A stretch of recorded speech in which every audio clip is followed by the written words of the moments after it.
26 और 27 जुलाई की दरमियानी शब को जो किश्तवाड़ के दक्षिण एरिया में फ्लैश फ्लड्स आए और उससे तकरीबन 26 जानें जो हैं वो ज़ाया हो गई, जिसमें 7 लाशें बरामद हुई, लेकिन 19 लाशों का अभी तक कोई पता नहीं चला। उसके बाद इंतज़ामिया की टीम वहाँ पे पहुँची, लेकिन आज कई हफ्ते गुजर जाने के बाद भी जो रिपोर्ट्स उस इलाके से आ रही हैं वो काफ़ी डिस्टर्बिंग हैं।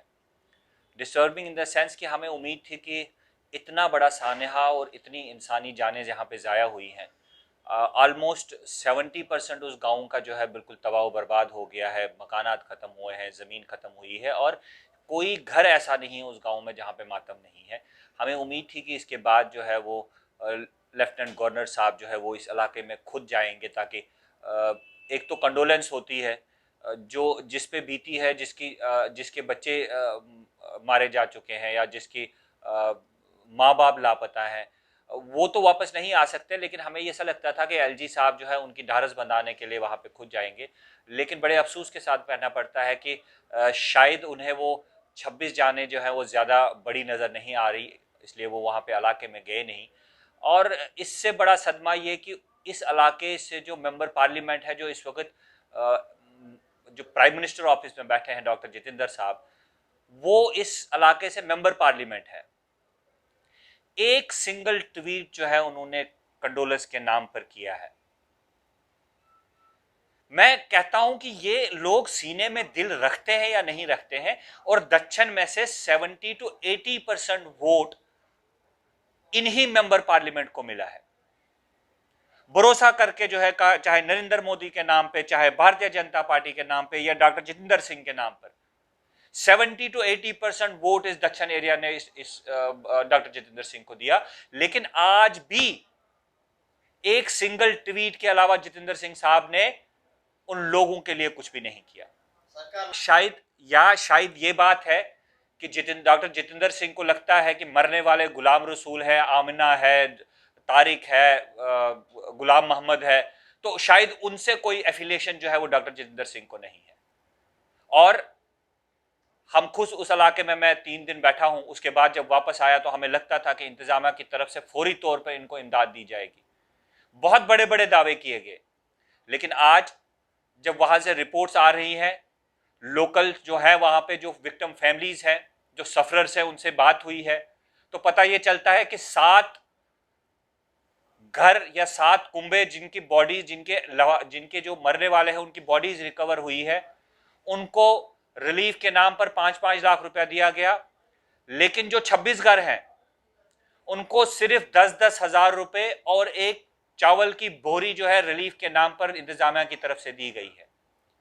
मैं पहले भी कह चुका हूं, हम खासकर पुलिस का बहुत शुक्रगुजार हैं कि जिस तरह पुलिस ने वहां पे कोशिशें की।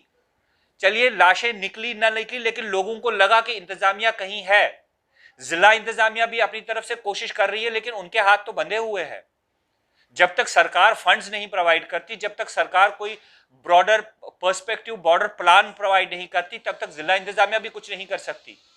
लेकिन मुझे लगता है कि ये जो 26 जाने गई हैं, ये हमारी मजबूरी और बेहाली और बेकसी की दास्तान बता रही है जो खित्ता चिनाब के लोग हैं। अगर हम लोग पूरा खित्ता चिनाब भी गर्क हो जाए तो सरकार टस से मस नहीं होगी। वहां पे एक लोकल कमिटी जो है, जो विक्टिम्स की फैमिलीज हैं, उनकी तरफ से एक लोकल कमेटी कॉन्स्टिट्यूट की गई।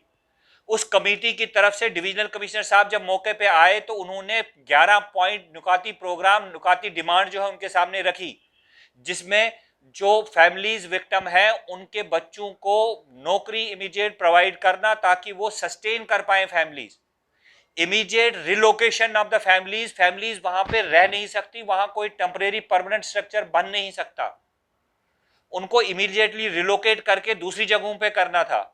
जब हमारी सरकार के दौरान इसी किश्तवाड़ के सुखने एरिया में आग लगी तो सरकार ने 1 साल का रेंट उन विक्टिम फैमिलीज को दिया ताकि वो अल्टरनेट जगहों पे जाए जब तक उनके अपने मकानात बनाए जाए। लेकिन इस पे भी गवर्नमेंट की तरफ से कोई स्टेप नहीं हुआ। हमने सरकार से वहां पे मांग की थी कि इमीडिएटली जो है रिलोकेट किया जाए, रिहेबिलिटेट किया जाए फैमिलीज को। हमने ये कहा था कि जो विडोज हुई है वहां पे उनको इमीडिएटली विडो पेंशन लगाई जानी चाहिए। हमने मांग की थी कि इमीडिएटली फौरी तौर पर ऑन प्रायोरिटी एक हेल्थ सेंटर वहां पे क्रिएट किया जाना चाहिए, वो भी नहीं हो पाया। हमने रिक्वेस्ट की थी कि जब तक सरकार, क्योंकि 1,30,000 टोटल सरकार रिकंस्ट्रक्शन ऑफ हाउस के लिए देती है अंडर IY स्कीम, हमने मांग की थी कि लकड़ी और टीन शीट जो है वो गवर्नमेंट प्रोवाइड की जाए, लेकिन वो अभी तक गवर्नमेंट की तरफ से ऑर्डर भी नहीं इशू हुआ। हमने ये भी रिक्वेस्ट की थी कि वहां पे जो टेंट्स दिए गए हैं वो बिल्कुल वहां पे काम नहीं आ सकते, क्योंकि वो एरिया ऐसा है, ना सर्दियों में ना गर्मियों में वो टेंट लग सकते हैं। हमने रिक्वेस्ट की थी कि इमीडिएटली टिन स्ट्रक्चर जो है, टेम्परेरी शेल्टर्स प्रोवाइड किए जाएं। अगर रिलोकेशन नहीं होता, जब तक रिलोकेशन होता है तब तक वो टेम्परेरी शेल्टर्स में रहे। लेकिन ऐसा लगता है कि इंतजामिया बिल्कुल वहां से निकलने के बाद सो गई है और भूल गई है कि इस वक्त खुले आसमान के तले जो है बहुत सारी फैमिलियां जो है दिन गुजार रही हैं। पहले भी ये अपने एक स्टेटमेंट में कहा था कि जहां इस हादसे का शिकार 70 साला गुलाम मोहम्मद हुआ, वही 22 साला आमना बीबी, साला शाकिर हुसैन, 23 साला फिदा हुसैन और इस जैसे कई बच्चे, चाहे वो गवर्नमेंट एम्प्लॉयज थे, उनके बच्चे थे या वो कुछ नहीं करते थे, और कुछ फैमिलीज ऐसी है जिनके वाहिद ब्रेड अर्नर जो है वो इस हादसे का शिकार हो गए। शाकिर हुसैन के घर में सिर्फ उसकी एक बहन और उसका एक भाई बचा हुआ है। फिदा हुसैन के घर में सिर्फ उसका बूढ़े माँ बाप बचे हैं और बाप भी हार्ट पेशेंट है। मोहम्मद इकबाल के घर में उसके माँ बाप चले गए, वही उसके बच्चों का सहारा थे क्योंकि उसकी बीवी पहले ही मर चुकी है।